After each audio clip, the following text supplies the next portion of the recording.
सारे वो स्टॉक जो पिटे थे कल परसों में आज एक्शन में बढ़ते हुए नजर आ रहे हैं। लेकिन पिटे हुए की भी बात करना, सब अच्छे की बात करना पूजा जी ठीक नहीं है। जो नीचे गिरे हैं उनको कौन सहारा देगा। ट्रेंड आज है निफ्टी का टॉप लूजर। बिकवाली की कोई खास वजह या ऐसे गिर गया, बता रहे आशीष जो फिसल पट्टी से नीचे गिरा है ट्रेंड, इसकी वजह क्या है? सर फास्ट फैशन ब्रांड है शीन। शीन ये क्या है? ये फास्ट फैशन ब्रांड है, चाइना का है। फास्ट फैशन म्हणजे काय, मतलब क्या?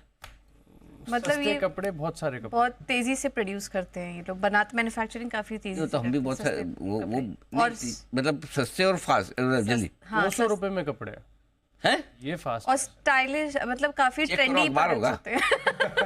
कपड़ा नहीं होगा वो, कपड़े सर पक्का। 199 शुरुआती रेंज है इसकी।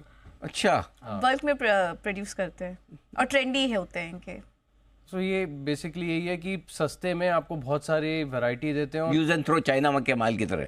एग्जैक्टली टिकाऊ माल तो होता है, क्वालिटी होती है, ऐसा नहीं है। जूडियो में तो रहता है। नहीं, जूडियो की बात है, ये तो शीन की बात है। हाँ, शीन की बात कर रहा है, शीन की बात। अच्छा बताओ शीन के बारे में बताओ। हाँ सर, ये पहले भी था इंडिया में, लेकिन 2020 में आपको याद होगा कि टिकटॉक बैन हुआ था। हाँ हुआ था ना, पबजी करके मोबाइल गेम बैन हुआ था, वो भी हुआ था। और इसके साथ चीन भी बैन हुआ था। कारण था कि डेटा प्राइवेसी के कंसर्न्स थे। लेकिन चीन जब तक था ना, ये लोगों के बीच में बहुत पॉपुलर था। तब ट्रेंट और जूडियो को इतना नाम नहीं आता था जूडियो का। तो चीन बहुत पॉपुलर था क्योंकि किसके लिए बना था? हर एज ग्रुप के लिए, आप जैसे लोगों के लिए? मोस्टली महिलाओं के लिए ज्यादा है। अच्छा, जो मैंने पता लगाया है। 4-5 सेंटेंस बोल गई पूजा खटाखट। हाँ है ना बराबर है। अच्छा, तो तब बंद हो गया ये 2020 में। अब क्या हुआ? अभी रिलायंस के साथ पार्टनरशिप में फिर से आ रहा है। अच्छा, तो रिलायंस इसमें कोई इक्विटी इन्वेस्टमेंट नहीं कर रहा है, तो लेकिन आपस में अगर आप देखें तो कुछ फीस के चलते इनका कोलैबोरेशन है। तो ये धीरे धीरे, पहले तो जैसे शीन इंडिया जैसे रिलॉन्च हो रहा है, तो इसके शीन के एप्लीकेशन पे 10,000 डाउनलोड्स ऑलरेडी हो चुके हैं, क्योंकि ऐप स्टोर पे भी बैन हो गया था, प्ले स्टोर पे भी ये बैन हो गया था। इसको फायदा मिलेगा कि अब आगे जाके जो रिलायंस रिटेल और आजियो का नेटवर्क है ना, इसे यूज करेगा एज ए सिनर्जी। तो कॉम्पिटिटिव इंटेंसिटी लगातार बढ़ती जा रही है। अच्छा, तो आप कह रहे हैं कि फिर उस हिसाब से जूडियो के लिए कंपटीशन आ गया है? बहुत तगड़ा कंपटीशन है, और जूडियो से सस्ता बनाता है। जूडियो से काफी सस्ता है। जूडियो शायद, जहां तक मैंने कुछ रिपोर्ट्स पढ़ी हैं, 999-800 रुपए से उसकी शुरुआती रेंज है। अच्छा। लेकिन ऊपर भी स्केल अप करता है। ये डर्ट चीप है, ये बहुत सस्ता है। ये 200 रुपए से शुरुआत कर रहा है। बाप रे, 200 रुपए में क्या मिलता है आजकल? 200 रुपए में बेचेंगे हैं? यस। ओके। तो सर, ये जो इंडस्ट्री है बहुत तेजी से ग्रो कर रही है। 30-40% CAGR की ग्रोथ आ रही है। और पिछले 5 साल में भी जूडियो की तरफ से देखें तो 40% CAGR का ट्रैक रिकॉर्ड तो दे दिया है। लेकिन सर, मेरा एक सवाल भी इसी के साथ, क्योंकि शीन तो अभी जस्ट एंट्री कर रहा है, जूडियो ने बहुत जबरदस्त एक्सपांशन किया है। और खासतौर पर अगर आप देखें तो छोटे शहरों में प्रेजेंस बहुत ज्यादा है, ब्रिक एंड मोर्टार स्टोर्स की। ऑनलाइन अवेलेबल नहीं है। शीन ऑनलाइन भी आ रहा है। तो क्या सच में इतनी कॉम्पिटिटिव इंटेंसिटी हो पाएगी?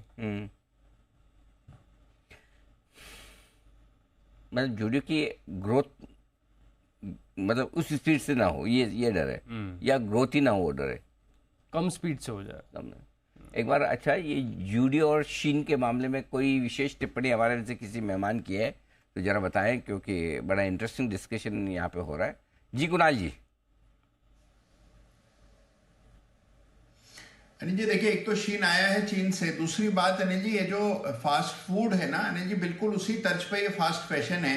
तो ये शब्द जो अनिल जी फास्ट फैशन है, ये फास्ट फूड से आया है। जिस तरह फास्ट फूड होता है तो आपको कन्वीनियंटली मिल जाता है और हेल्थ के लिए खराब होता है, उस तरह यहाँ पर भी क्वालिटी अनिल जी कम रहती है, लेकिन वैसे प्राइस पॉइंट अच्छा होता है और देखने में बड़ा आकर्षक होता है। देखने में आकर्षक और प्राइस सस्ती है। ओके, चलिए, बढ़िया, ये इंटरेस्टिंग है डेवलपमेंट। लेट्स सी कब ये। अच्छा, चोपड़ा साहब भी कुछ विशेष टिप्पणी करना चाहते हैं। जी चोपड़ा साहब। सर देखिए, मैंने बहुत साल पहले एक ब्रांड स्टडी किया था, एक्सेसराइज करके था, यूरोपियन ब्रांड था और primarily use and throw jewellery में था।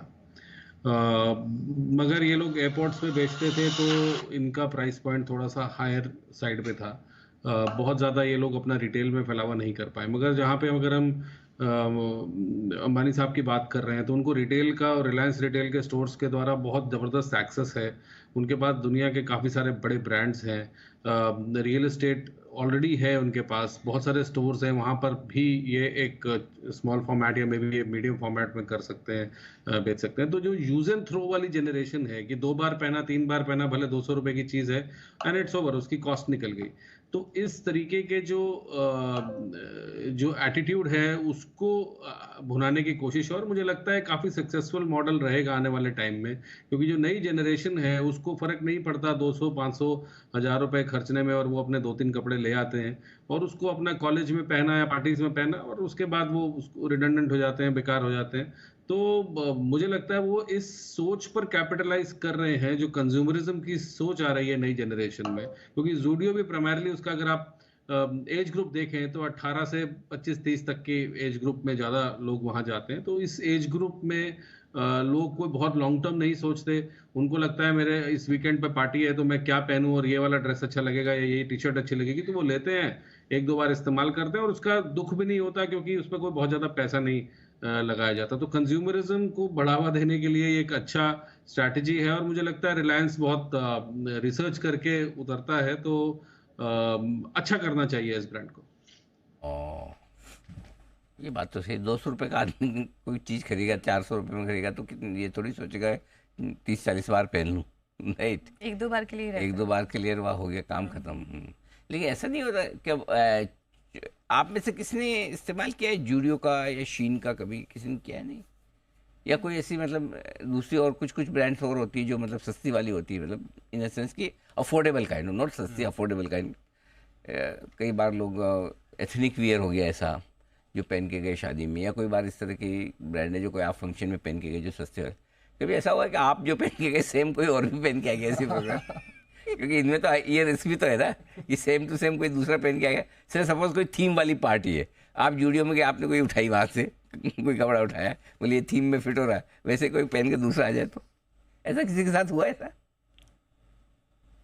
ओह सॉरी, सवाल ही गलत है, कोई बताएगा थोड़ी। हाँ जी, जय जय बताइए। अनिल जी, स्कूल में अनिल जी काफी बार हुआ था अनिल जी। अरे उसको तो यूनिफॉर्म बोलते हैं सेम होती है।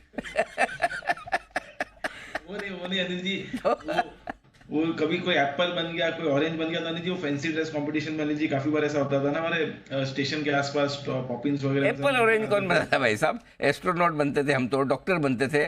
आप एप्पल वहाँ भी खाने पीने की चीजों में रह गए, स्कूल में भी? नहीं अनिल जी, काफी बार बना था मैं एप्पल ऑरेंज ये सब अनिल जी, तब मैच हुआ था अनिल जी काफी बार। अच्छा, फिर 2 एप्पल को कंपेरिजन किया जा रहा है, या एक जय और एक दूसरी विजय वाली एप्पल एक ऑरेंज को कंपेयर किया जा रहा है। सोचो क्या सीन रहा होगा और जय की स्कूल जय हो जाएगी। वाह, अच्छा बोल भी रहे, कई बार एप्पल बना। एक बार जय मुझे आना है आपके घर पे, पूछूंगा आपको, पापा में बार बार एप्पल ही क्यों बना है? कभी वो बोलते ना कि हमारे समाज का कोई इवेंट है तो उसमें बन गया, अच्छा वैसे बना, तो कभी एप्पल कभी ऑरेंज, ये सब अनिल जी बचपन में काफी बार घर वाले बना के भेज देते थे। बहुत बढ़िया। आज भी उसमें कुछ तो आपके वो दिख रहे हैं उसमें देखने में लगता है। अब मैं इमेजिन कर रहा हूँ जय एप्पल बने हुए कैसे लगते होंगे, ऑरेंज बने हुए कैसे लगते होंगे, जस्ट इमेजिन। आइए।